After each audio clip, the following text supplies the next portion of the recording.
Salutare, eu sunt Bubu, Robert și Cristi. Cristi, salută-i pe oameni. Salutare! Canalul meu este în descriere. Cristi, Aici sus. Salutare! uitați-l și pe Edi din... Care a murit frizerul. În fine. Uitați-l și pe Edi din Sosu. Uitați-l și pe Edi din Sosu. Deci, gata. Stop.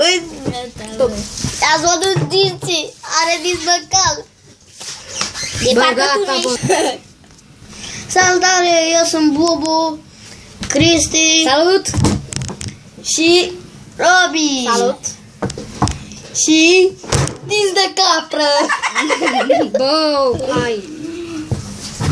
O să facem un vlog când vine mai mulți copii pe stradă, acum suntem noi 4. Și eu. Și eu.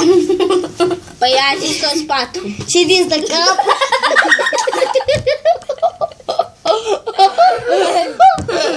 Uite dinții mei. Bubule, gata. Bubule, gata. O să facem un vlog Eu nu mă văd. când o să apară cu fotbal. Uitați-l pe dinți de capră. Dinți de capră a dat bară. Dinți de capră a dat bară seară. Nu știm cum, dar O să aflăm. O să denumim ziua de sâmbătă Sfântul Edi. da.